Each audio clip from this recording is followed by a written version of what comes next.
আসাউল ইসলাম শাওন। আজকের এই এপিসোডে আমি আপনাদের সাথে যে ঘটনাটি শেয়ার করব, সেই ঘটনাটি আমাকে পাঠিয়েছেন নীলা, গাজীপুর থেকে। নীলা তার আসল নাম, এখানে তিনি কোনো ছদ্মনাম ইউজ করেননি, তাই আমরা তার সঠিক নামটি আমাদের লিসেনারদের কাছে উপস্থাপন করলাম।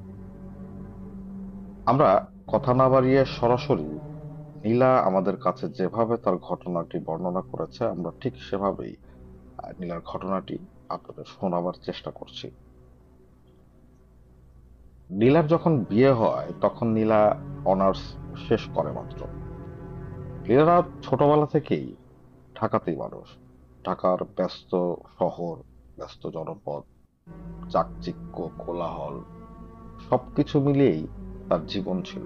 আসলে জীবন বা পৃথিবী বলতে নীলার কাছে এই জীবনটাই ছিল, কারণ আর কোনো লাইফ বা আর কোনো পরিবেশে তার থাকা হয়নি। যাই হোক, নীলার যার সাথে বিয়ে হয় তার নাম হচ্ছে আরিফ। আরিফ চাকরি করত গাজীপুরে, তাই স্বাভাবিকভাবেই নীলার বিয়ে হয়ে যাওয়ার পর নীলাকে চলে আসতে হয় গাজীপুর। নীলাদের বাসা ছিল গাজীপুর শহরে।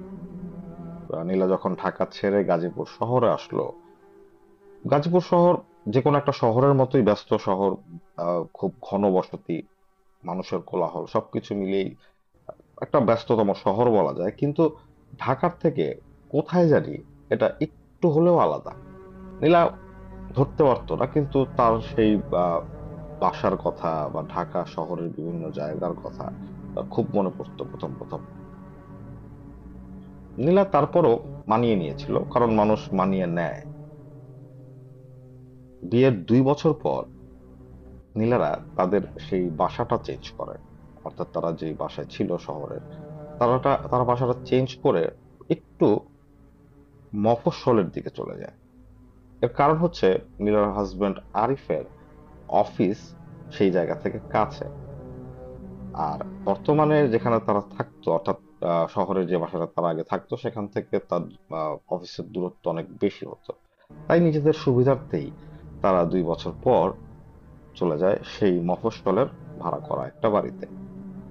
বাড়িটা দেখে নীলার খুবই পছন্দ হয়। তার প্রথম কারণ হচ্ছে নীরবতা। একটা জায়গা এতটা নীরব হতে পারে, এতটা শান্ত হতে পারে, নীলার ধারণাই ছিল না। তার কাছে এটা মোটামুটি একটা বেহেশতের মতো মনে হয়। বাড়ির বর্ণনা যদি আমরা আপনাদের দেই, সেটা অনেকটা এরকম হবে। পুরো বাড়িটা হচ্ছে নিচতলা একটা ফ্ল্যাট, 3টা রুম, একটা ডাইনিং, একটা ড্রয়িং, 3টা বাথ। সেই একটা ফ্ল্যাটটাই বা একটা এই কয়েকটা রুম মিলিয়ে একটা বাড়ি। বাড়ির সামনে একটা উঠান এবং পুরো বাড়িটাকেই একটা দেয়াল দিয়ে ঘেরা। এটা এক ভদ্রলোকের বাড়ি, যিনি বিদেশ থাকেন। তিনি জাস্ট এই বাড়িটা ভাড়া দেন। আর মফস্বলের দিকে হওয়াতে আরিফরা খুব কম দামেই এই বাড়িটা পেয়ে যায়। নীলা মনে করে ভাড়া বাসা হলেও বাসাটা নিজের মতো করে ব্যবহার করতে পারবে। তার প্রধান কারণ হচ্ছে বাড়িওয়ালা থাকে না। বাড়িওয়ালা নেই, এমনকি তার আশেপাশের কোনো আহ ওরকম প্রতিবেশীও নেই। তাদের বাড়ি থেকে একটু দূরে একটা খাল আছে। সে খালের ওপারে আবার কিছু জনবসতি দেখা যায়, কিন্তু তারা যে পার্টে আছে সেই পার্টে ওরকম কোনো জনবসতি নেই।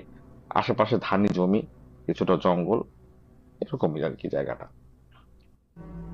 এটা বলে রাখা ভালো, নীলা যখন সেই বাসায় শিফট হয় তখন নীলা এক্সপেক্ট করছে, অর্থাৎ তিনি প্রেগন্যান্ট। নীলার মা যখন শোনে যে নীলা তার এই প্রেগনেন্সির টাইমে এমন একটা বাসায় গিয়ে উঠেছে, সেখানে আশেপাশে সেরকম লোকজন নেই, জায়গাটা একটু নিস্তব্ধ, তখনই নীলার মা একটু আহ, রাগ করে, বা তিনি এই ব্যাপারটাতে অতটা খুশি হন না। কারণ প্রেগনেন্সির এই সময়টাতে তার মেয়ের যে কোনো সময় যে কোনো জটিলতা দেখা দিতে পারে।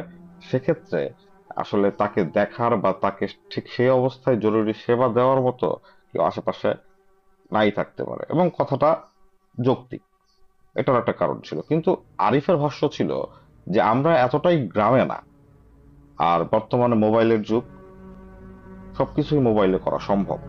আর জায়গাটা তারও ভালো লেগেছে, নীলারও ভালো লেগেছে, এবং সব থেকে বড় কথা যেটা, এই জায়গা থেকে তার অফিস খুবই কাছে। তার জীবন আরো সহজ হয়ে যায় এই ক্ষেত্রে। আর প্রেগনেন্সির এখনো হয়তো সেই রকম সময় হয়নি যে সময়টা আসলে মানুষজন একটু বেশি কেয়ারফুল থাকে। যদি কোনো ধরনের সমস্যা দেখা দেয় সেক্ষেত্রে আরিফ বা নীলা দুইজনেই বাসাটা চেঞ্জ করবে, এই কথা বলে তারা তাদের ফ্যামিলিকে বোঝায়। নীলার প্রথম দিক থেকেই বাসাটাকে একটু ভালো লেগেছিল, কারণ একেবারে নতুন একটা পরিবেশে সে আসে। কিন্তু সেই নিস্তব্ধতাই বা সেই নীরবতাই এক সময় নীলার কাছে অস্থির মনে হতে থাকে বা নীলার কাছে খুবই অসহ্য লাগতে থাকে। নীলাদের যে বাড়িটা, সে বাড়ির একতলার উপর একটা ছাদ আছে, সেই ছাদে ওঠারও খুব সুন্দর একটা সিঁড়ি। নীলা যখন প্রথম এই বাসায় আসে তখন ছাদের অবস্থা খুবই খারাপ ছিল, ময়লা আবর্জনায় ভর্তি ছিল। নীলা লোক লাগিয়ে সেই ছাদটা পরিষ্কার করে এবং ছাদটা সে নিজের মতো করে সাজায়। এবং সে চিন্তা করতে থাকে যে ছাদের কোন জায়গায় কি করবে, কোথায় ফুলের গাছ লাগাবে। এসব মিলিয়েই আসলে নীলা একটু ব্যস্ত থাকাই শুরু করলো বা তার সময়টা কাটছিল। সাধারণত যেই কার্টেসিটা গ্রামের মানুষ বা মফস্বলের মানুষজন দেখায়, যে নতুন কেউ আসলে বা নতুন কেউ যদি বা আমি যদি কোনো একটা নতুন জায়গায় যাই, আমি নিজ থেকে হয়তো আশেপাশে মানুষজনের সাথে পরিচিত হলাম, এটা নর্মাল কার্টেসি। কিন্তু নীলা শহরে বড় হওয়ার কারণে আর ততটা তার বন্ধু বান্ধব ছিল না। আর সে একটু ইন্ট্রোভার্ট টাইপের মেয়ে হওয়াতে আর আরিফ অতটা সময় বাসায় থাকতো না। সবকিছু মিলিয়ে আশেপাশের মানুষদের সাথে নীলার আসলে সেরকম করে কথাই হয়নি। যখন ১-১.৫ সপ্তাহ পার হয়ে গেল তারপরও আশেপাশের কোনো একটা বাড়ির কোনো কারো সাথেই নীলার সেরকম কোনো কথাবার্তাই হয়নি। যাই হোক, নীলা তার নিজের জগতেই বিজি ছিল, নিজের সেই বিজি ছিল। তার নতুন যে বাচ্চা আসছে তার সম্পর্কে সে ভাবতো, ঘরটা সে নিজের মতো করে সাজাতো। একদিন সন্ধ্যাবেলার কাহিনী, সন্ধ্যার একটু আগে, হয়তো বিকেল বলতে পারি আমরা, ১-১.৫ ঘন্টা পর হয়তো মাগরিবের আজান দিবে, ঠিক এই সময়টাতে নীলা তার ছাদে বসার জন্য একটা চেয়ারের মতো ব্যবস্থা করেছিল। চেয়ার না বলে আসলে সোফা বলা ভালো, হয়তো সোফার কাভার কুশন নেই, কিন্তু বেতের একটা সোফা। সে সেই সোফায় বসে সময় কাটাতো বা তার সেখানে বসে সামনের ভিউ দেখতে খুব ভালো লাগতো।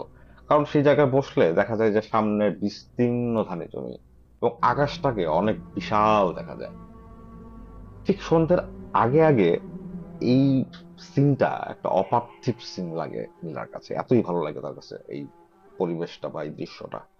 যাই হোক, সেই দিনও বিকেল বেলা সে নিজের মতো করে সে জায়গায় বসেছিল, মোবাইল স্ক্রোলিং করছিল, আশেপাশের দৃশ্য দেখছিল। ঠিক সে সময় তার মনে হলো কেউ একজন পিছন থেকে হেঁটে এসে ঠিক তার পেছনে এসে দাঁড়ালো। একজন মানুষ যদি আপনার পিছে এসে দাঁড়ায় আপনি কিন্তু বুঝতে পারবেন, এটা মানুষ বুঝতেই পারে, আরেকজনের উপস্থিতি খুব স্পষ্টভাবে বোঝা যায়। যখন কেউ এসে দাঁড়ালো তখন প্রথম দিকে নীলার যেটা মনে হয় যে আরিফ হয়তো বাসায় চলে এসেছে। এই সময় তো আসলে আরিফ আসা না। সে দ্রুত পেছনে ঘুরে তাকালো এবং সে আসলে কাউকেই দেখলো না। ব্যাপারটা সে মনের ভুল মনে করলো এবং আমরা যারা আছি বা আমরা এখন যারা ঘটনা শুনছি আমরা সবাই হয়তো সেটাই ধরে নিতাম। নীলা আবার নিজের মতো করে সময় কাটাচ্ছে। কিছুক্ষণ পর সে যখন তার ডান দিকে তাকালো, ঠিক তখন মনে হলো কেউ একজন তাকে দেখে ফুট করে দেয়ালের আড়ালে চলে গেল। ব্যাপারটা এতই বাস্তব ছিল এবং এবার নীলা শিওর যে এটা সে দেখেছে। সে দ্রুত তার সোফা থেকে উঠে দাঁড়ালো এবং সে চিৎকার করে ডাকলো, কে, কে ওখানে? সে কারো কোনো সাড়া শব্দই পেল না।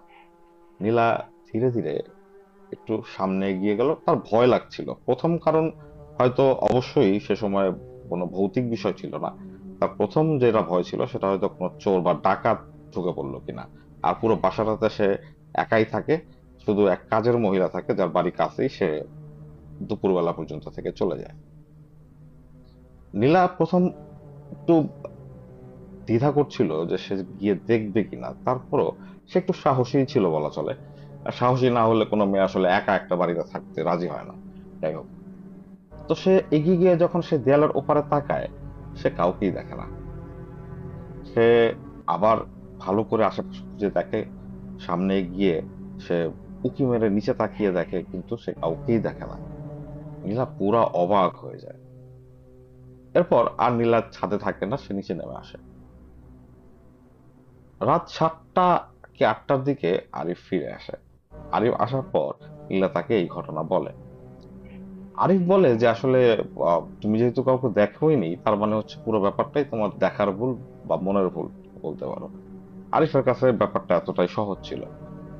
নীলাও বাস্তববাদী মহিলা, এবং সেও আসলে প্যারানর্মাল এসব বিষয় সম্পর্কে সেরকম কোনো সময় কোনো কিছু শোনেও নি, জানেও না, এবং এই সম্পর্কে তার কোনো আগ্রহ ছিল না। তাই সে ধরেই নেয় যে হয়তো তার মনের ভুল। সেদিন রাতের বেলা তারা যখন ঘুমাচ্ছিল, ঠিক তখন নীলা শুনতে পায় কেউ তার নাম ধরে ডাকছে। প্রথম সে মনে করে হয়তো সে স্বপ্ন দেখছে, কিন্তু কিছুক্ষণ অতিবাহিত হয়ে যাওয়ার পর সে বুঝতে পারে স্বপ্ন না, কেউ সত্যিই তাকে ডাকছে। তার পাশে শুয়ে আছে তার হাজবেন্ড আলিফ। এছাড়া অত্র গাজীপুরে তাকে কেউ চেনে না, কিন্তু এখন কেউ একজন এই এত রাতের বেলা তার নাম ধরে ডাকছে। নীলা আরিফকে জাগাবার জন্য কয়েকবার ধাক্কা দেয়। আরিফের ঘুম ভাঙে না, একটু জোরেই ধাক্কা দেয়, কিন্তু তারপরও আরিফ ঘুম থেকে উঠল না। সে কিন্তু এখন তার নামে, সে ডাকটা বা তার নাম সে শুনছে না, কেউ তাকে ডাকছে না। বেশ কিছুক্ষণ চুপচাপ বিছানায় একা বসে থাকবার পর নীলা বুঝতে পারে যে না, এবারও সে হয়তো কানে ভুল শুনেছে। সে আবার যখন শোবার প্রস্তুতি নিল এবং যখন সে মাথাটা তার বালিশে আবার রাখলো, ঠিক সেই মুহূর্তে সে আবার তার নামটা শুনতে পেল, কেউ একজন তাকে ডাকছে, এবং এবার খুবই স্পষ্ট। এবং নীলা জানে বা নীলা বুঝতে পারছে এখন যে নামে তাকে ডাকছে ঠিক কোন জায়গা থেকে। জায়গাটা হচ্ছে তার বাম পাশে একটা জানালা আছে। সেই জানালার কাছ থেকে কেউ একজন খুব ধীরে, খুব শান্ত একটা মহিলা কণ্ঠে তাকে ডাকছে, নীলা, নীলা। এবার নীলা এতটাই ভয় পেল, আর অশরীরীর যে ভয় বা ভৌতিক বিষয় মানুষকে, বা ভয়টা মানুষকে মাঝে মধ্যে এমন ভাবে চেপে ধরে যে আসলে সেটা যারা ফেস করেছে বা যে এই ভয়টা পেয়েছে, একমাত্র সেই সেই সময়কার এক্সাক্ট বর্ণনা আপনাদের দিতে পারবে। আমিও পারবো না, বা নীলা যদি কাউকে বলে থাকে আরো, সেও আপনাকে ঠিক এক্সাক্ট ভয়ের ফিলটা দিতে পারবে না যে ভয়টা নীলা সে সময় পেয়েছিল। সে দেখতে পায় যে সে তার শরীরের কোনো অঙ্গ প্রত্যঙ্গ নাড়াতে পারছে না। সে তার মাথাটা শটানসি জানালার দিকে ঘোরানো, এবং সে প্রচন্ড ঘামছে, তার গলা দিয়ে কোনো শব্দ বেরোচ্ছে না। সে তাকিয়ে আছে ঠিক সেই জানলাটার দিকে।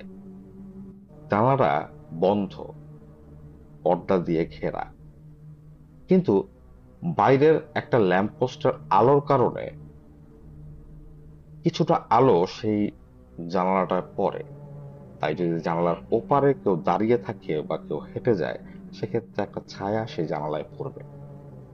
নীলা সেই অবস্থায় দেখতে পায় ঠিক তার জানালার সামনে কেউ একজন দাঁড়িয়ে আছে, যে জানালার অপর পাশ থেকে এক দৃষ্টে তার দিকে তাকিয়ে আছে। এরকম কতক্ষণ গেছে বা কতক্ষণ সে এরকম অবস্থার মধ্যে পার করেছে সে জানে না। হঠাৎ করেই সে শুনতে পায় আজান দিল, এবং তার শরীরটা একেবারেই শান্ত হয়ে গেল। কেউ একজন হয়তো এখন তাকে ছেড়ে দিল, অর্থাৎ কিছু একটা তাকে খুব শক্ত করে জড়িয়ে রেখেছিল বা বেঁধে রেখেছিল কিছু একটা দিয়ে। আজানটার সাথে সাথে তার কাছে মনে হলো সেই বাঁধনটা খুলে গেল। নীলা প্রথম সুযোগেই খাট থেকে নেমে যায় এবং আরিফকে খুব দ্রুত ঝাঁকাতে ঝাঁকাতে ডাকতে থাকে। আরিফের যখন ঘুম ভাঙে, আরিফ জিজ্ঞেস করে যে কি সমস্যা বা কি হয়েছে। তখন নীলা যখন তাকে বলে যে আমি গত কিছুক্ষণ যাবত বা কয়েক ঘন্টা যাবত না কয়েক মিনিট যাবত আমি বলতে পারি না, এরকম একটা অবস্থা আমার সাথে হয়েছে, এবং আমি সেখানে একজন মহিলাকে দাঁড়িয়ে থাকতে দেখেছি। সে বলতেছে তোমার জানালা বন্ধ, এরপরে পর্দা দেওয়া, আবার ওই পারে কেউ দাঁড়ায় আছে, আবার সে মহিলা, এত কিছু তুমি কেমনে বুঝলা? এটা কি বোঝা সম্ভব? তখন সে বলে যে সে তো আমার নাম ধরে ডাকতেছিল এবং সেটা একটা মহিলা কণ্ঠ, এবং জানালার ওপারে আমি যে অবয়বটা দেখতে পাচ্ছিলাম সেটাও হয়তো কোনো মহিলারই অবয়ব আমার কাছে মনে হচ্ছিল। আরিফ তাকে বলে যে সে সময় তুমি কি করতেছিলা, তুমি যখন দেখলে তখন আমাকে ডাকলা না কেন? তখন নীলা বলে যে আমার পুরো শরীর তো স্টিফ হয়ে গেছিল, আমি কোনো কিছুই নাড়াতে পারতেছিলাম না, এমনকি আমি যে তোমাকে ডাকবো এই ডাকটাও আমি দিতে পারতেছিলাম না, আমার গলা দিয়ে কোনো শব্দ বেরোচ্ছিল না। এ কথা শুনে আরিফ হাসতে থাকে। নীলা খুবই অবাক হয়ে যায়। সে তার জীবনের প্রথম এবং সব থেকে ভয়াবহ ভয়ের ঘটনাটা আরিফকে বললো, কিন্তু আরিফ ব্যাপারটা নিয়ে হাসাহাসি করতেছে। তখন আরিফ বলে যে তোমার সাথে কি ঘটছে আমি জানি, আমার উপরে বিশ্বাস রাখো, আমিও এরকম সমস্যা ফেস করছি। নীলা অবাক হয়ে আরিফের দিকে তাকায় যে বুঝলাম না। তখন আরিফ বলে যে আসলে এটাকে বলে বোবায় ধরা, স্লিপ প্যারালাইসিস। মানুষ যখন ঘুমায় বা মানুষ যখন শোয় তখন হয়তো তার শরীরের কোনো একটা ভঙ্গির কারণে তার এই ধরনের একটা স্লিপ প্যারালাইসিস হয়। এবং বাংলায় বা আমরা যেটা বলি সাধারণত বোবায় ধরা, আমাদের মনে হয় আমাদের শরীরের উপর কেউ জেঁকে বসে আছে, গলা চেপে ধরছে, মারার চেষ্টা করতেছে, আমরা নড়তে পারতেছি না, গলা দিয়ে শব্দ বেরোচ্ছে না।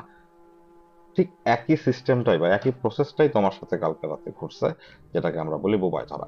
এটি নিয়ে টেনশন করার কিছু নাই। নীলাও আরিফের এই কথা শুনে কিছুটা আশ্বস্ত হলো। কিন্তু সে যে দৃশ্যটা দেখলো, এই যে জানালার পাশে একজন মহিলা দাঁড়িয়ে ছিল, তখন আরিফ বলে যে এটাও তোমার মাইন্ড তোমাকে দেখিয়েছে, তোমার ব্রেন।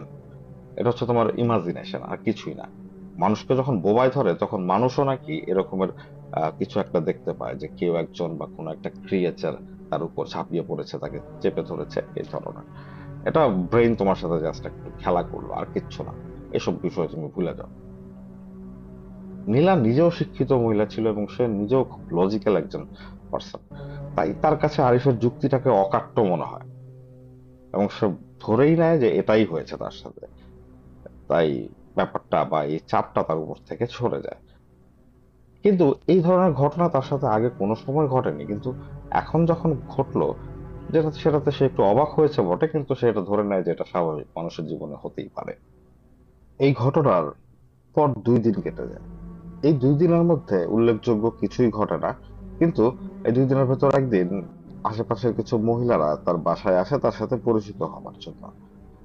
তারও খুব ভালো লাগে, এই প্রথম এই এলাকায় আসবার পর এলাকার কিছু মানুষের সাথে তাদের কথা হয়, তার কথা হয়, খুব ভালোই লাগে তার।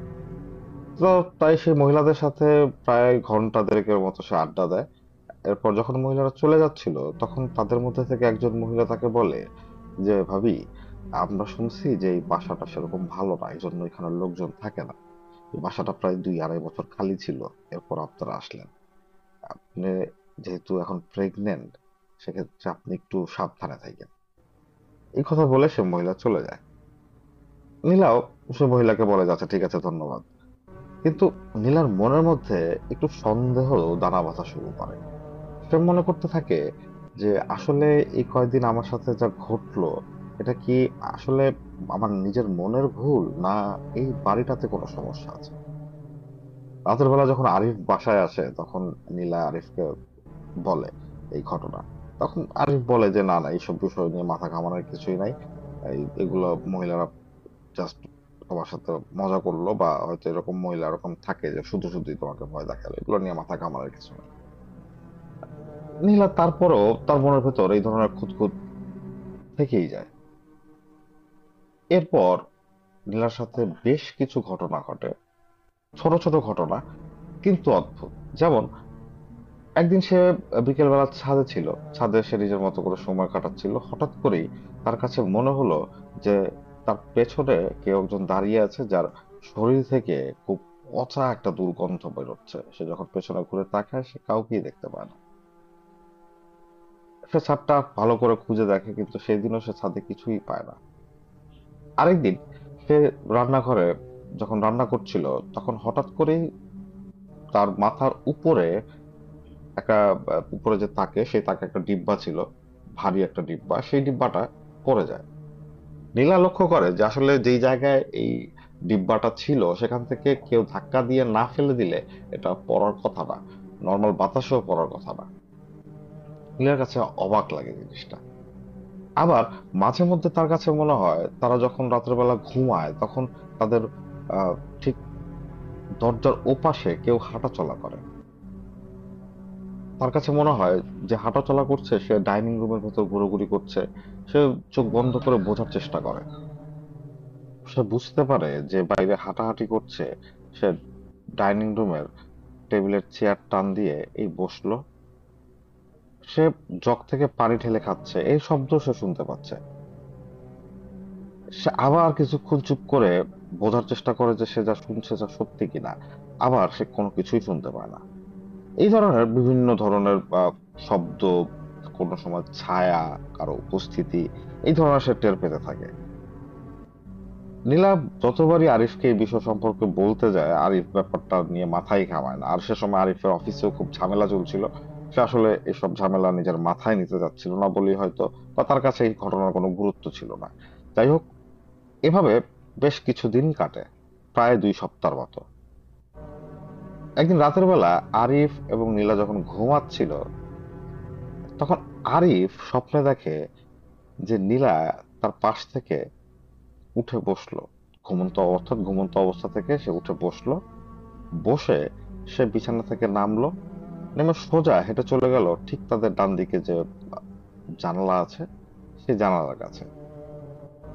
জানালার কাছে গিয়ে সে জানালাটা খুললো। খোলার পর সে কারো সাথে দাঁড়িয়ে দাঁড়িয়ে কথা বলছে, এবং হঠাৎ করে সে লক্ষ্য করে যে নীলা তার 2 হাত জানালা দিয়ে বাইরে বের করে দিল, এবং বলছে, আসো, আসো, আসো। ঠিক এই মুহূর্তে আরিফের ঘুম ভেঙে যায়। আরিফের ঘুম ভাঙার পর সে বুঝতে পারে যে এটা স্বপ্ন। তখন সে দ্রুত পেছনে ঘুরে, বা পাশে যখন ঘুরে তার স্ত্রীকে অর্থাৎ নীলাকে ধরার চেষ্টা করে, সে দেখতে পায় সেখানে নীলা শুয়ে নেই।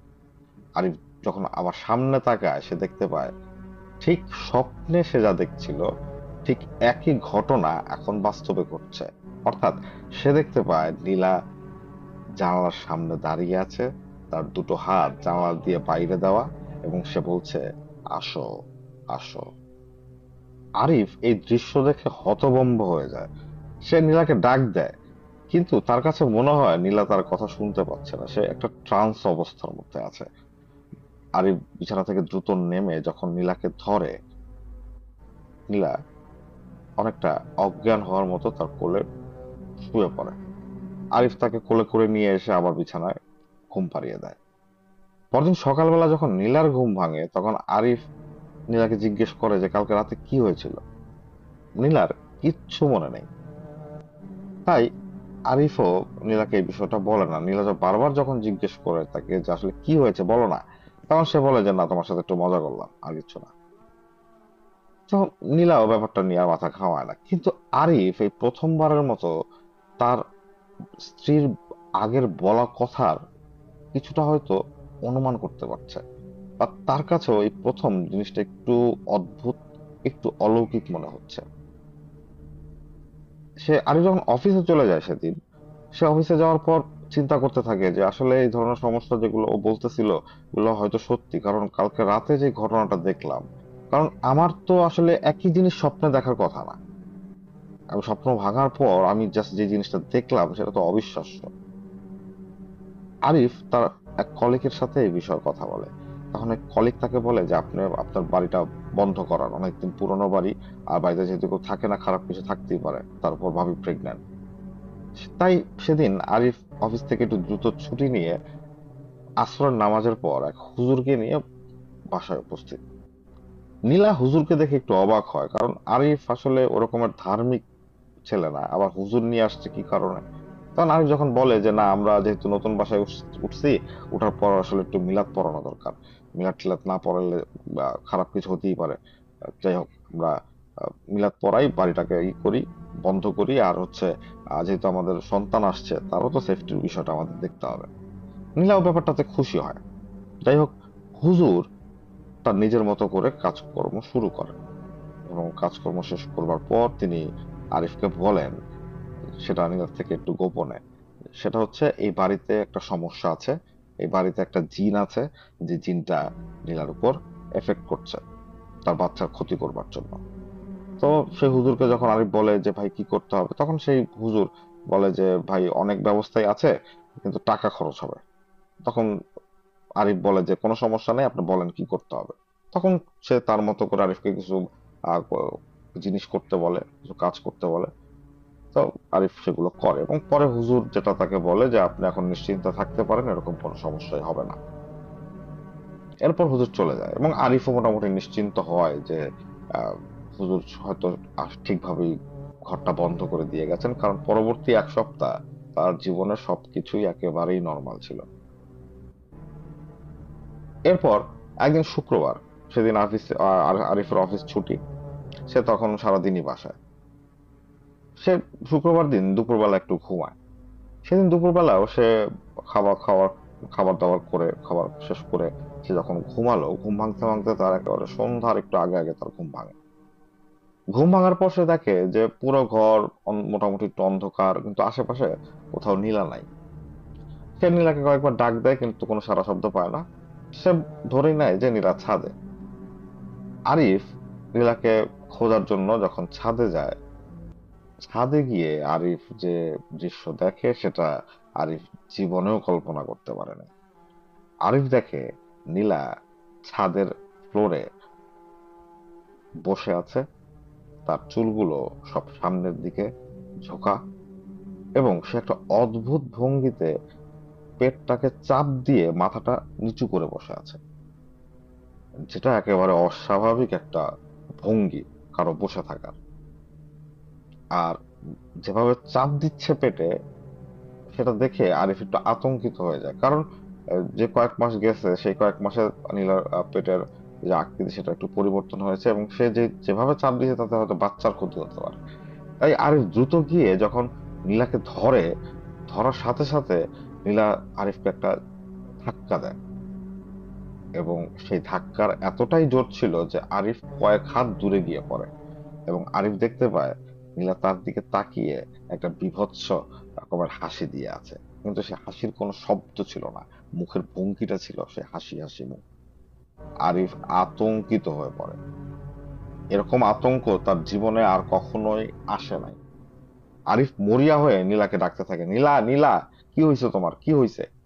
কিন্তু নীলা এবার উঠা থেকে বসে, বসা থেকে উঠে দাঁড়ায়, আরিফের দিকে তাকিয়ে আরেকবার একটা বীভৎস হাসি আসে। এরপর পেছনের দিকে ঘুরে সে তাদের যে দেয়াল, সে দেয়াল বরাবর দৌড় দেয়, কার্নিশ বরাবর। এবং সে দৌড় দেওয়ার ভঙ্গি এরকম ছিল যেটা দেখে আরিফের মনে হয়, বা আরিফের মনে হয়েছিল সে ছাদ থেকে ঝাঁপ দেওয়ার জন্য দৌড় দিচ্ছে। আরিফের তখন কোনো হুঁশ ছিল না। সে তার স্ত্রীর পিছনে দৌড় দেয়। দৌড় দিয়ে সে ঠিক আগ মুহূর্তে, অর্থাৎ নীলার লাফ দেওয়ার ঠিক আগ মুহূর্তে তাকে ধরে ফেলে, ধরে জাপটে ধরে নিচে পড়ে যায়, অর্থাৎ ছাদের ভেতরে। এবং এরপর যখন আরিফ উঠে নীলাকে ধরে, দেখে যে নীলা অজ্ঞান হয়ে গেছে। আরিফ নীলাকে কোলে করে আবার তার রুমে নিয়ে আসে।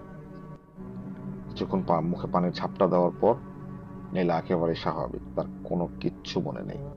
আরিফও নীলাকে এই বিষয়ে জানায় না। সে বলে যে তুমি অজ্ঞান হয়ে পড়ে গিয়েছিলে ছাদে, তোমাকে নিয়ে আসলাম। এবং আরিফ বলে যে না, এটা নর্মাল, তোমার যেহেতু এখন প্রেগন্যান্সির টাইম, এই সময়টা হতেই পারে, যাই হোক আমরা ডাক্তার দেখাই। আরিফ সেদিনই নীলাকে ডাক্তারের কাছে নিয়ে যায়। ডাক্তার নীলাকে দেখে বলে যে তার শরীরে রক্ত স্বল্পতা আছে, সেজন্য সে কিছু ওষুধ দেয়, ট্রিটমেন্ট দেয়।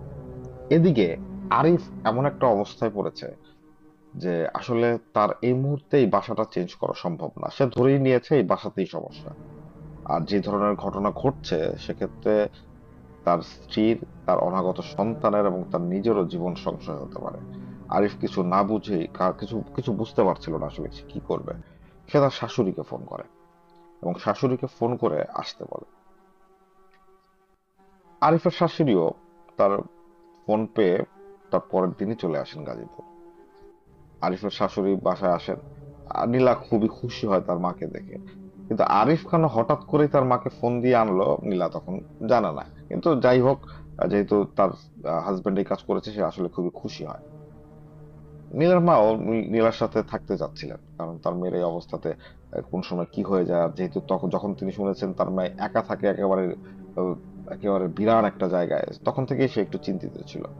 যাই হোক, আরিফ তার শাশুড়িকে কোনো একটা সময় ফাঁকে বলে তার ঘটনা, যেসব ঘটনা সে দেখেছে এবং নীলা যেসব ঘটনার কথা বলতো, সেটা শুনে তার শাশুড়ি খুবই ভয় পেয়ে যায়। সে বলে যে এইটার তো একটা সমাধান দরকার, যেহেতু হুজুর ঘর বন্ধ করে দিয়ে যাওয়ার পরই কাহিনী হচ্ছে, সেক্ষেত্রে আমাদের আবার হুজুর ডাকতে হবে। তো আরিফ তার শাশুড়িকে বলে যে আচ্ছা ঠিক আছে, আমরা এটা করবো, কিন্তু নীলাকে কিছু বললেন না, ও তো রিয়াক্ট করতে পারে, আপনি একটু চোখে চোখে রাখেন। তো সেদিন রাতের বেলা নীলা আর নীলার মা ঘুমায় এক রুমে আর আরিফ ঘুমায় আরেক রুমে।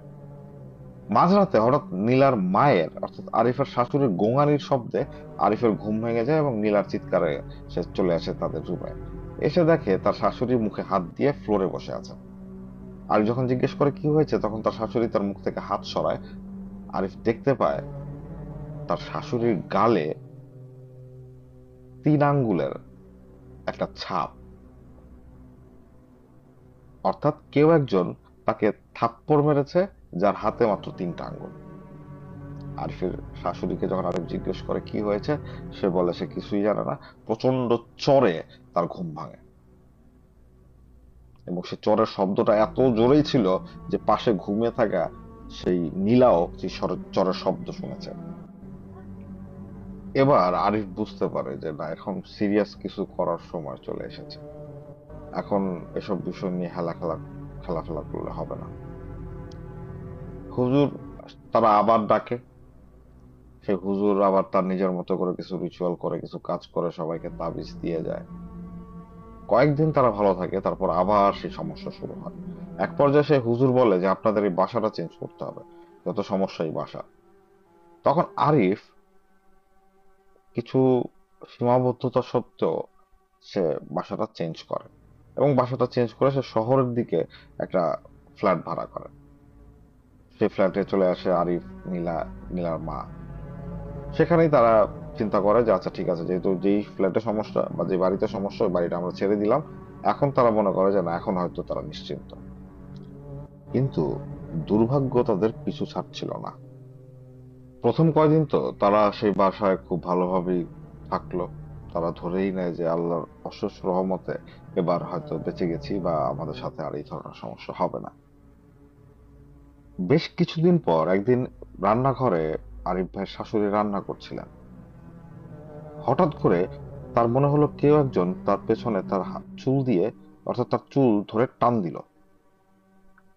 এটা একেবারেই রিয়েল, কারণ ব্যথাটা বাস্তব ছিল। আরিফ ভাইয়ের মা আর আরিফ ভাইয়ের শাশুড়ি অবাক হয়ে যান। তিনি তার মেয়েকে কিছু বলেন না, কিন্তু তার মেয়ে জামাই অর্থাৎ আরিফ ভাই যখন আসে তখন তিনি আরিফ ভাইকে পুরো ঘটনা বলেন। আরিফ ভাই একটু অবাক হন যে কি আবার কি সেই সমস্যা শুরু হলো। একদিন সন্ধেবেলা হঠাৎ করেই নীলা চিৎকার দিয়ে ওঠে। আরিফ এবং আরিফের শাশুড়ি যে যেখানে ছিল দৌড়ে যখন নীলার রুমে যায়, তারা দেখতে পায় ফ্লোরে পড়ে আছে তাদের একটা সুটকেস এবং নীলা খাটের উপর বসে চিৎকার করছে এবং চোখ বন্ধ করে আছে, কান্না করছে। তাকে কোনো মতে শান্ত করে যখন নীলার মা নীলাকে জিজ্ঞেস করে যে কি হয়েছে, তখন নীলা বলে যে সে বিছানা গোছাচ্ছিল। হঠাৎ করে আলমারির উপরে রাখা একটা সুটকেস নিচে পড়ে যায়। সেই শব্দে যখন নীলা পিছনে ঘুরে তাকায় এবং সে যখন দেখার চেষ্টা করে যে উপরে যেখান থেকে সুটকেসটা পড়লো, সেখানে সে তাকিয়ে দেখে সেখানে একটা নগ্ন লোক বসে আছে। সে আলমারির উপর বসে পা ঝুলিয়ে রেখেছে নিচে এবং তার মুখের দিকে তাকিয়ে আতঙ্কে অস্থির হয়ে যায় নীলা। সে দেখতে পায় সে যে মুখের দিকে তাকিয়ে আছে সেখানে কোনো নাক নেই, সেখানে কোনো মুখ নেই, শুধু আছে 2টা বিশাল বড় বড় লাল চোখ এবং সেই চোখের অবস্থান ঠিক চোখের না, সেই লোকটার 2 গালে। নীলা এই দৃশ্য দেখে চিৎকার করছিল। আরিফ এবং তার শাশুড়ি যখন রুমে আসে তারা সত্যি দেখতে পায় যে সুটকেসটা নিচে পড়া এবং নীলা যখন চিৎকার করছে তখন তারা ধরেই নেয় নীলা যা বলছে যেটা সত্যি। তাহলে তারা যে সেই বাড়িটা ছেড়ে আসলো তাতেও কি কোনো লাভ হলো না? সে অশরীরী কি এখনো তাদের পিছু নিয়ে বেড়াচ্ছে? আরিফ বুঝতে পারছিল না যে সে আসলে কি করবে। সে তার পরিচিত বেশ কিছু মানুষকেই এসব বিষয়ে জানায় যে কারো কাছে কোনো উপায় আছে কিনা বা এটার সমস্যার সমাধানটা কি। অনেকেই অনেক হুজুরের কথা বলে, কিন্তু কোনো হুজুরই তার কাছে অথেন্টিক মনে হয় না এবং সে তারপরও বেশ কিছু হুজুরকে তার বাসায় নিয়ে আসে, কিন্তু কারো কোনো কাজ হচ্ছিল না, কারো দিয়ে কোনো কাজ হচ্ছিল না। এদিকে নীলার অবস্থা খুবই খারাপ হচ্ছে। তার ডেলিভারি ডেট যত এগিয়ে আসছে সে অনেকটা অস্বাভাবিক হয়ে যাচ্ছে। কিরকম অস্বাভাবিক? নীলা এখন তখন তার কথা বলতোই না, সে সারাদিন চুপ করে থাকতো। সে সারাদিন তার খাটে বসে সিলিং এর দিকে তাকিয়ে থাকতো। হয়তো সে জানালার কাছে বসেছে, এক দৃষ্টে সেখানে তাকিয়ে আছে। তাকে 10-15 বার ডাকাডাকি করার পর একবার হয়তো সে জবাব দিচ্ছে। ঘুমের মধ্যে কথা বলতেছে, ঘুমের মধ্যে হাঁটাহাঁটি করতেছে। অনেক সময় কিচেনে গিয়ে তারা দেখতে পায় নীলা কিচেনের আগুন জ্বালিয়ে সে আগুনের দিকে তাকিয়ে আছে। এরকমের বিভিন্ন অস্বাভাবিক জিনিসপত্র নীলার সাথে ঘটতে থাকে বা নীলা করতে থাকে। যখন তাকে এই বিষয় সম্পর্কে জিজ্ঞেস করা হয়, নীলার কিছুই মনে থাকে না। কিন্তু নীলাও এটা বুঝতে পারে যে তার সাথে কিছু হচ্ছে বা সে অদ্ভুত কিছু করতেছে। কারণ সে যখন রান্নাঘরের চুলার আগুন জ্বালিয়ে সেখানে দাঁড়িয়ে ছিল, যখন তাকে এসে লোকজন ধাক্কা দিয়ে তার জ্ঞান ফেরায়, তখন সে দেখে যে সে সেখানে দাঁড়িয়ে ছিল। সে কি করছিল, কেন সেখানে এসেছে, তার কিচ্ছু মনে নেই, কিন্তু সেখানে দাঁড়িয়ে আছে। তাই নীলাও বুদ্ধিমতী মেয়ে হওয়া সত্ত্বেও সেও বুঝতে পারে যে কিছু অস্বাভাবিক ঘটনা তার সাথে ঘটছে। সে আতঙ্কিত হয়ে পড়ে আসলে, যে কি হচ্ছে তার সাথে বা তার সাথে এমন হচ্ছে কেন। আরিফরা যেই বাড়িতে থাকতো, সেই বাড়ির 3য় তলায় তাদের ফ্ল্যাট ছিল, অর্থাৎ যেখানে তারা ভাড়া থাকতো। সেই বাড়ির 2য় তলায় এক ভদ্রলোক থাকতেন। সেই ভদ্রলোকের সাথে আরিফ ভাইয়ের বেশ কয়েকবার দেখা হয়েছে সিঁড়ি দিয়ে ওঠানামা করার সময়। তিনি তাকে সালাম দিতেন, সেই ভদ্রলোক সালামে উত্তর দিত, মাঝে মধ্যে সেই লোক তাকে সালাম দিত, তিনি উত্তর দিতেন। ভদ্রলোককে দেখে বোঝা যায় যে তিনি ইসলাম ধর্ম খুব ভালোভাবেই মেনটেন করেন বা পালন করেন। একদিন সন্ধ্যাবেলা আরিফ যখন বাসায় আসছিল, সিঁড়ির নিচে সেই ভদ্রলোক দাঁড়িয়ে কার সাথে জানি কথা বলতেছিল। তো সেই ভদ্রলোক একদিন, সেই সময় যখন আরিফ ভাই তাকে সালাম দিয়ে ক্রস করে যাচ্ছিল, সেই ভদ্রলোক তাকে দাঁড় করায়, যে ভাই আপনার সাথে একটু কথা আছে, 1 মিনিট দাঁড়ান। ভদ্রলোক তার যার সাথে কথা বলছিলেন তাকে বিদায় করে দিয়ে সেই ভদ্রলোক আরিফ ভাইয়ের কাছে এসে বলে, ভাই বাসায় কোনো সমস্যা হচ্ছে নাকি? আরিফ ভাই একটু অবাক হন, অবাক হয়ে জিজ্ঞেস করেন, কেন ভাই এই কথা জিজ্ঞেস করলেন হঠাৎ?" তখন সেই ভদ্রলোক বলে যে, না, আপনাদের বাসায় বেশ কিছুদিন যাবৎ কয়েকটা হুজুরকে যেতে দেখলাম। এবং এবং আমি যেহেতু এই বিষয় সম্পর্কে জানি, বা এই বিষয় সম্পর্কে জানা বলতে এমন একজন আছেন যার সাথে সাথে আমি বেশ কিছু সময় কাটিয়েছি, যিনি এসব বিষয় জানেন বা এসব বিষয় নিয়ে কাজ করেন। তাই আপনার বাসায় হুজুরের আনাগোনা দেখে আমার কিছু মনে সন্দেহ হয়েছিল যে এরকম কোনো কোনো ঘটনা কিনা। তাই ভাই আপনাকে জিজ্ঞেস করা, আপনি অন্য কিছু মনে করবেন না। তখন আরিফ একটু ইজি হয় এবং সে তখন তার ফ্যামিলির সাথে যা ঘটছে বা এখনো ঘটে চলছে, যা ঘটেছে, সবই সে ভদ্রলোককে বলে। সে ভদ্রলোক আরিফ ভাইকে বলে যে, আমি যে হুজুরের সাথে থাকি, সে হুজুর খুবই আলেম একজন ভদ্রলোক। তিনি এই ধরনের সমস্যার সমাধান করেন, কিন্তু সমাজ সমস্যা তিনি সমাধান করেন না বা করতে চান না। একে তো বয়স হয়ে গেছে, আর বেশিরভাগ সময় দেখা যায় যে এসব ঘটনা ঘটলে বা করলে তার নিজের শরীরেরও কিছু ক্ষতি হয়। কিন্তু আমি আপনার হয়ে হুজুরের কাছে একটা রিকোয়েস্ট করে দেখতে পারি, আর হুজুর অনেক বছর যাবতই আর এই ধরনের ঘটনায় জড়াচ্ছেন না বা এই ধরনের কোনো সমস্যার সমাধানের মধ্যে নিজেকে আটকাচ্ছেন না।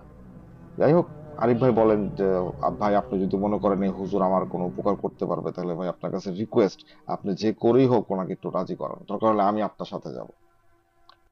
তখন সেই লোক বলে যে, আচ্ছা ঠিক আছে, কালকে চলেন জোহরের নামাজ দুই ভাই একসাথে ওইরকম একটা জায়গার নাম বলেন, সেখানে মসজিদে আমরা পড়ি। হুজুর সেই মসজিদের পাশেই থাকেন। তো যেই কথা সেই কাজ, আরিফ ভাই আর তার সেই সাথে সেই পরিচিত ভদ্রলোক, তারা সেই দিন সেই হুজুরের সাথে দেখা করে। আরিফ ভাই দেখেন যে খুবই বৃদ্ধ এক লোক, তার বয়স হয়তো 90-এর উপরে হবে, 100 হতে পারে, অসম্ভব কিছু না। ভদ্রলোক একেবারেই দুর্বল, তার মুখ ভর্তি সাদা দাড়ি, দেখেই বোঝা যায় যে বার্ধক্যজনিত বিভিন্ন সমস্যায় ভুগছেন। কিন্তু ভদ্রলোকের একটা জিনিস আরিফ ভাইয়ের খুব পছন্দ হয়, যেটা তিনি স্পেসিফিক্যালি নীলা আপুকে বলেছিলেন।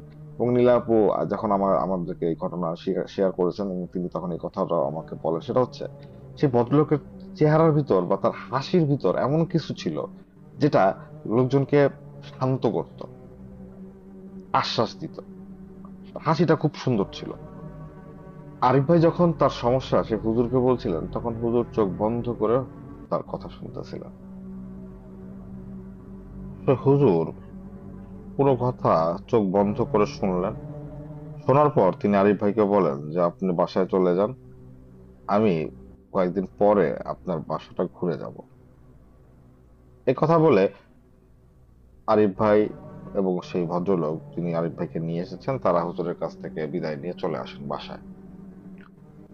এর একদিন পরে হুজুর চলে আসেন আরিফ ভাইদের বাসায়। আরিফ ভাইদের বাসায় আসবার পর হুজুরের সাথে হুজুরের আরেকজন শাগরেদ ছিলেন, শিষ্য যদি আমরা বলি। তো হুজুর বাসায় ঢোকার পর তিনি বাসাটা নিজেই ঘুরে ফিরে কিছুক্ষণ দেখেন, সবকিছু অবলোকন করেন। করার পর তিনি আহ, নীলাকে বলেন তার কাছে এসে বসতে। নীলা তার সামনে বসে, বসার পর হুজুর নীলার সাথে কিছুক্ষণ কথা বলেন এবং বেশিরভাগ সময় হুজুর নীলার দিকে তাকিয়েছিলেন। নীলার সেই ভদ্রলোকের দৃষ্টি খুব একটু একটু অড লাগছিল যদি আমরা বলি, বা একটু বিরক্ত হচ্ছিলেন, কারণ ভদ্রলোক যেভাবে নীলার দিকে তাকিয়েছিলেন আহ, সেভাবে সাধারণত কোনো মানুষ কোনো মানুষের দিকে ভাবে তাকিয়ে থাকে না, সেটা অভদ্রতা। কিন্তু নীলা কিছু বলতেও পারছিল না। হুজুর বেশিরভাগ সময় নীলাকেই কথা বলতে দিলেন, তিনি চুপ ছিলেন। এরপর নীলাকে বলেন, মা তুমি চলে যাও, তুমি তুমি যাও, তোমার সাথে কথা আমার শেষ। এরপর তিনি আরিফ ভাইকে এবং আরিফ ভাইয়ের শাশুড়িকে ডাকেন। ডাকার পর সেই হুজুর আরিফ ভাইকে যে কথা বলেন সেটা হচ্ছে এরকমের আর কি, যে সমস্যাটা কোনো বাসা থেকে আসেনি। অর্থাৎ তাদের বদ্ধমূল ধারণা ছিল যে তারা গাজীপুরের সেই বাসায় ছিলেন, সেইখানে হয়তো খারাপ কিছু ছিল যেটা নীলার উপর এফেক্ট করছে। কিন্তু এই হুজুর যেটা বললেন সেটা হচ্ছে নীলার উপর সেই বাসা থেকে খারাপ কিছু আসেনি বা অন্য কোনো জায়গা থেকে আসেনি। নীলার উপর যেটা করা হয়েছে সেটা হচ্ছে কালো জাদু, এবং নীলার উপর এই কালো জাদু যে করেছে তার খবর হুজুর বের করতে পারবেন, এবং যেই কালো জাদুটা করা হয়েছে সেই কালো জাদুর বেশ কিছু লক্ষণ তিনি নীলার মধ্যে দেখতে পাচ্ছেন। এবং যদি দ্রুত এর সমাধান না করা হয় সেক্ষেত্রে নীলার জীবনেরও সংশয়, নীলার যে অনাগত সন্তান আছে তার জীবনটাও আসলে খুবই রিস্কের মধ্যে পড়ে যাবে। আরিফ ভাই তার পুরো লাইফে কোনো সময় এই ধরনের সমস্যার মধ্যে পড়েননি, তাই সবকিছুই তার কাছে অবাস্তব মনে হচ্ছিল। কে সত্য বলছে কে মিথ্যা বলছে তিনি কোনো কিছুই বুঝতে পারছিলেন না। আর এই কয়দিনে তার হুজুরদের উপর থেকে বিশ্বাস একেবারেই চলে গেছে, কারণ তিনি যত হুজুরকেই নিয়ে এসেছেন তারা প্রথম দিকে বলেছেন যে তারা সব কাজ ঠিক করে দেবেন বা সব সমস্যার সমাধান করে দেবেন। আলটিমেটলি কোনো সমস্যার সমাধানই হয়নি। আর এই বৃদ্ধ লোককে আরিফ ভাইকে প্রথম থেকে কেমন যেন একটু অদ্ভুত লাগছিল। তার কাছে মনে হচ্ছিল ভদ্রলোক কোনো কিছুই মন দিয়ে শুনছেন না, কোনো কাজই মন দিয়ে করছেন না, বা তার সেরকম কোনো আগ্রহ নেই। এই ধরনের একটু অ্যাটিটিউড ভদ্রলোকের মধ্যে ছিল। যাই হোক, তার আসলে এর ছাড়া আর কোনো উপায় ছিল না। অর্থাৎ তার এই লাইনেই হাঁটতে হতো আরিফ ভাইয়ের, কারণ যে সমস্যা হচ্ছে তার ফ্যামিলিতে সেটা কোনো কোনো লৌকিক সমাধান নেই। এজন্য অলৌকিক সমাধানের দিকেই তাকে হাঁটতে হবে, এছাড়া কোনো উপায় নেই। হুজুর তখন তাদের বলেন যে আমি আপনাদের খবর পাঠাবো, আপনারা এসে আমার বাসায় আসেন, তখন কথা বলবো। এই কথা বলে হুজুর চলে যান। এর এক দুই দিন পরে সেই ভদ্রলোক আরিফ ভাইয়ের বা যেই বাড়িতে ছিলেন, সেই বাড়ির দোতলায় থাকতেন, সেই ভদ্রলোক আরিফ ভাইকে বলেন যে হুজুর আপনাকে এবং আপনার শাশুড়িকে ডেকে পাঠিয়েছেন আজকে রাত 8টা, 8:30টার দিকে। আরিফ ভাই এবং আরিফ ভাইয়ের শাশুড়ি সেই ভদ্রলোকের সাথে আবার সেই হুজুরের বাসায় যান। সেই হুজুরের বাসায় যাওয়ার পর হুজুর সরাসরি প্রথমেই কথা বলা শুরু করেন আরিফ ভাইয়ের শাশুড়ির সাথে। তিনি আরিফ ভাইয়ের শাশুড়িকে জিজ্ঞেস করেন, আপনারা কি শাকিল নামে কাউকে চিনেন? আপনি কি শাকিল নামে কাউকে চিনেন? আরিফ ভাই লক্ষ্য করেন যে শাকিলের কথা বলার সাথে সাথেই আরিফ ভাইয়ের শাশুড়ির চেহারা একটু অন্যরকম হয়ে গেল।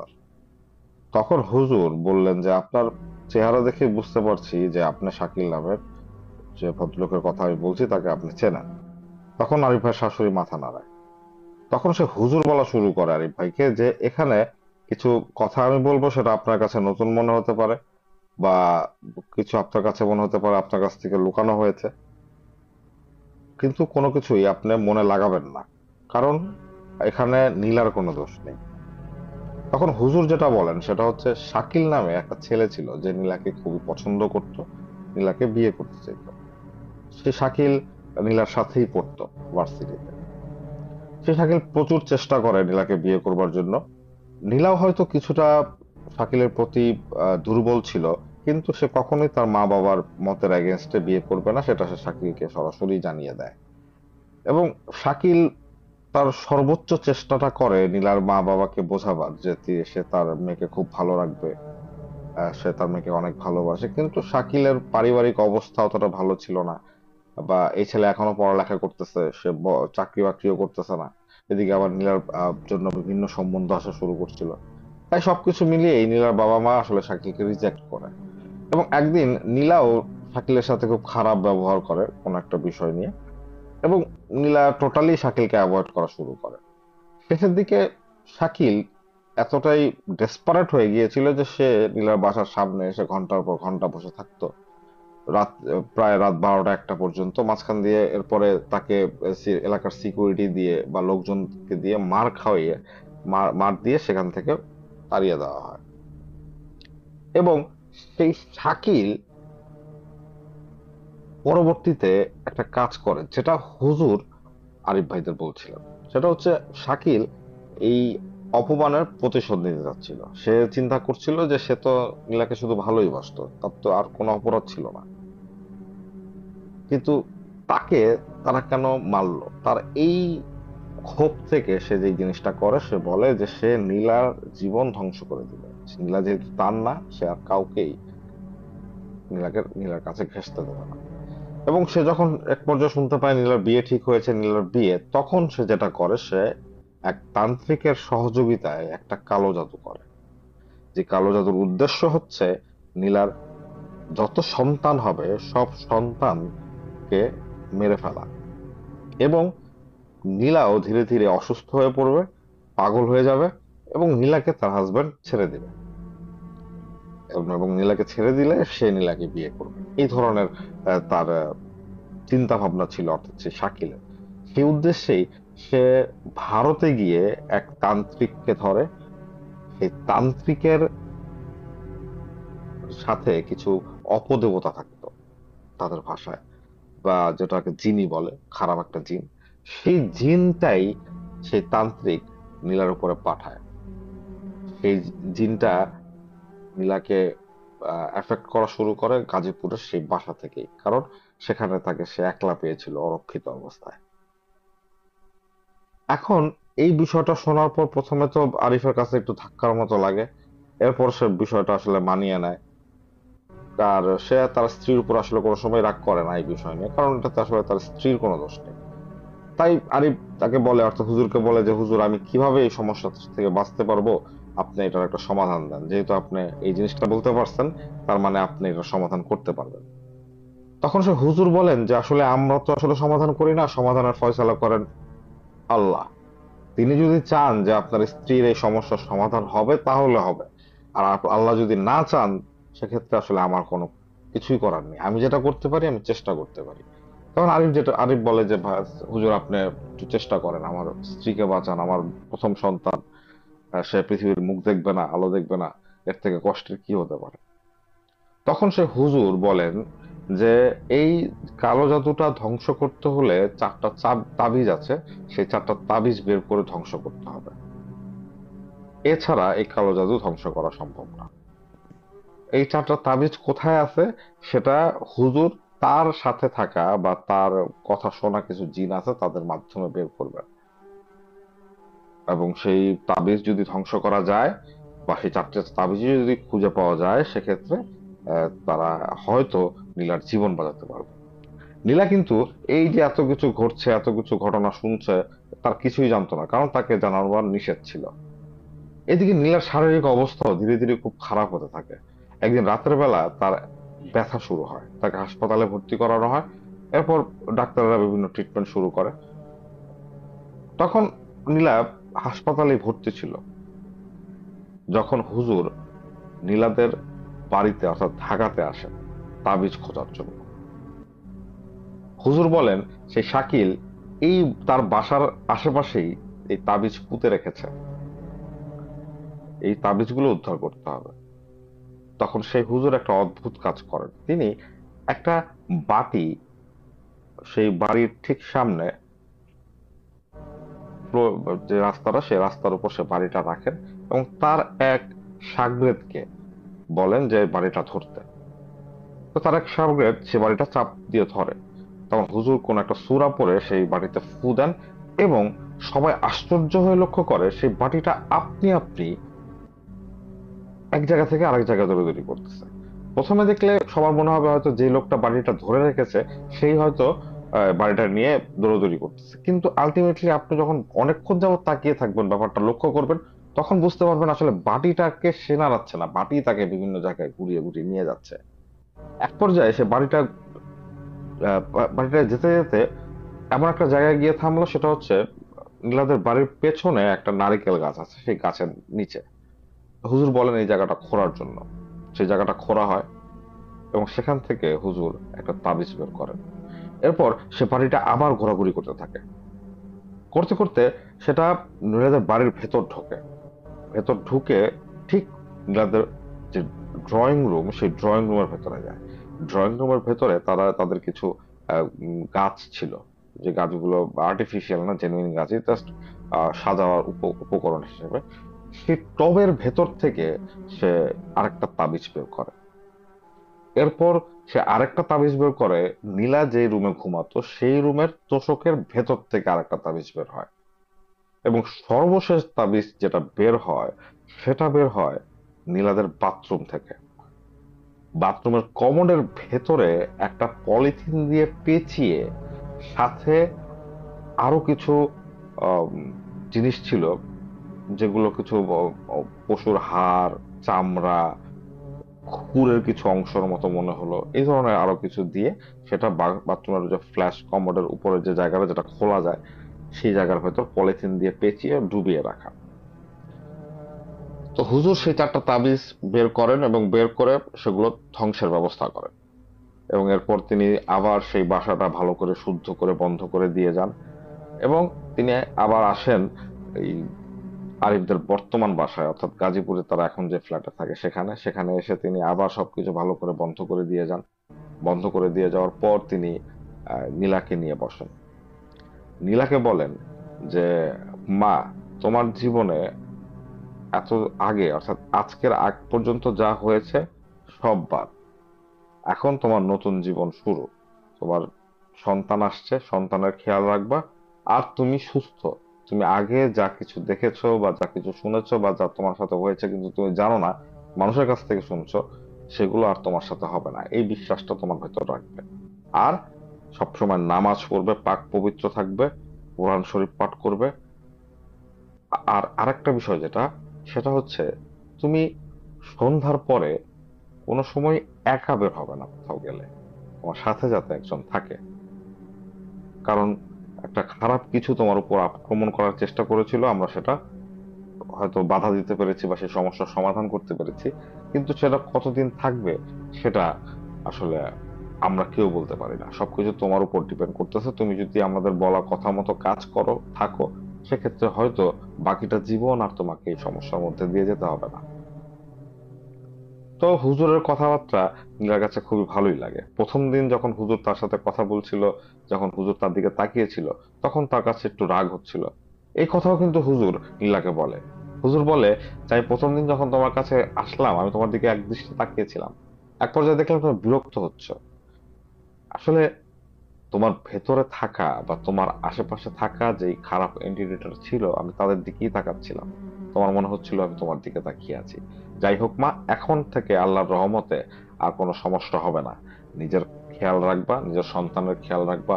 তোমার হাজবেন্ড তোমাকে অনেক ভালোবাসে, সেটা আমি জানি, এটার প্রমাণ আমি পেয়েছি। তোমার হাজবেন্ড যাতে কোনো কারণে অখুশি না হয় সেই ব্যাপারেও খেয়াল রাখবা। নীলা হুজুরের কথা মানে এবং এর পরবর্তীতে নীলা বা নীলার পরিবারের সাথে আর কোনো সমস্যা হয়নি। এই ঘটনার বেশ কয়েক মাস পর নীলা তার প্রথম পুত্র সন্তানের জন্ম দেয়। ফুটফুটে একটা পুত্র সন্তান। সন্তান জন্ম হওয়ার আগ পর্যন্ত আসলে আরিফ ভাই একটু টেনশনে ছিলেন।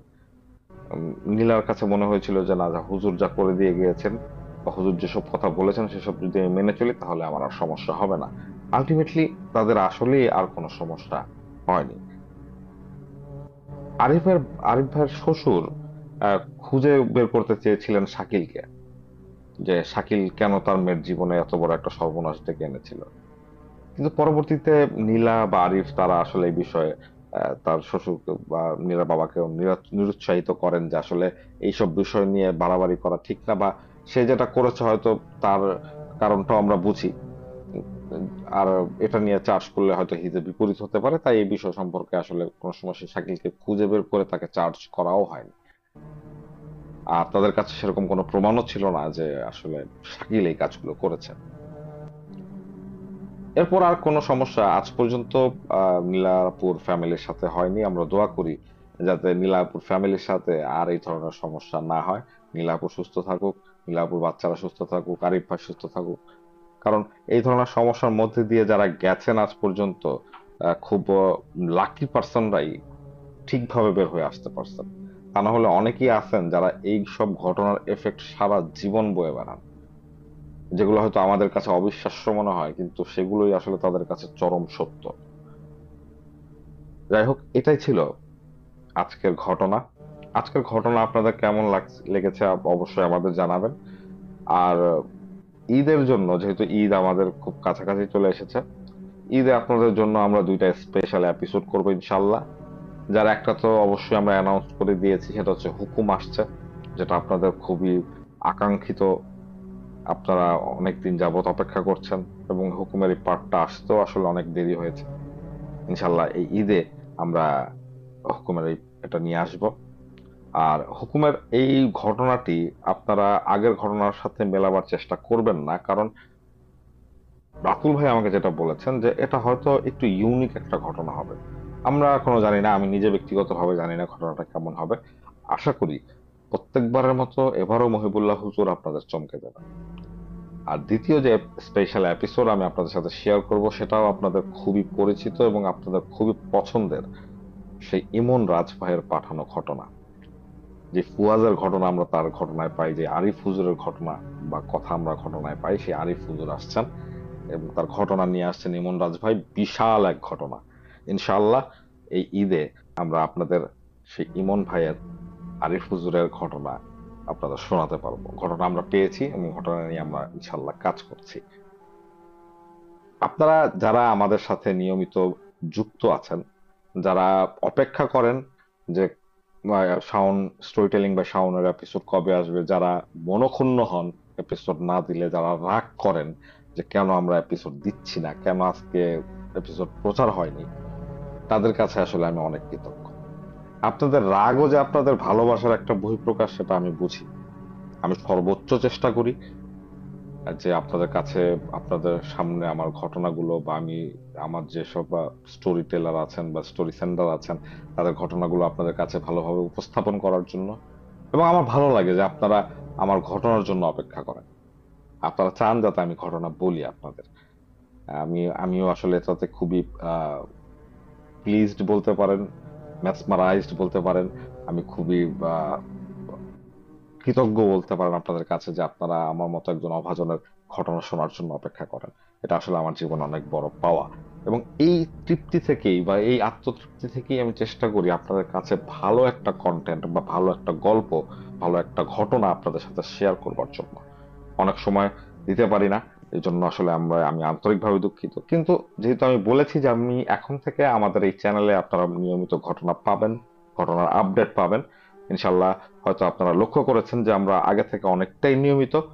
তাই আশা করি আপনাদের কন্ট্রিবিউশন আগেও যেরকম ছিল আমাদের সাথে এখনো থাকবে। আর নতুন যারা আছেন, যারা আসলে আমাদের ঘটনার সাথে নতুন ভাবে পরিচিত হচ্ছেন, নতুন আমাদের ঘটনা শুনছেন, তাদেরকে বলবো, যদি আমাদের ঘটনা আপনাদের ভালো লেগে থাকে বা আপনারা যদি চান যে প্রত্যেক এপিসোডে আপনারা ঘটনা শুনবেন এবং আমাদের এই চ্যানেলটি আরো সুন্দর সুন্দর ঘটনা আপনার সামনে নিয়ে আসবে, তাহলে সেক্ষেত্রে অবশ্যই আপনারা আমাদের চ্যানেলটিকে সাবস্ক্রাইব করবেন। অনেক সময় আমরা যেটা দেখি সেটা হচ্ছে অনেকেই আমাদের ঘটনা শোনেন, বাট আপনারা আমাদের চ্যানেলটিকে সাবস্ক্রাইব করেন না। আপনাদের একটা সাবস্ক্রিপশন আমাদের কাছে অনেক বড় কিছু, অনেক কিছুই ম্যাটার করে। তাই আপনাদের লাইক, শেয়ার এবং সাবস্ক্রিপশন আরো বাড়বে ইনশাল্লাহ আশা করি। এবং ভবিষ্যতে আপনারা আমাদের সাথে থাকবেন যেমনটা ছিলেন অতীতে। এবং আমরা আরো কিছু নতুন সেগমেন্ট, যেগুলো আমরা অনেক দিন যাবত বলে আসছি, আজ পর্যন্ত সেরকম সুযোগ সুবিধা হয়নি, সেক্ষেত্রে আমরা দিতে পারছি না। কিন্তু অচিরেই আমরা হয়তো সেরকম সেগমেন্ট গুলো শুরু করব আপনাদের সাথে। যাই হোক, আজকের ঘটনা কেমন লাগলো তা অবশ্যই আমাদের জানাবেন। আজকে আর কথা বাড়াচ্ছি না, সবাই ভালো থাকবেন। আল্লাহ হাফেজ। আসসালামু আলাইকুম।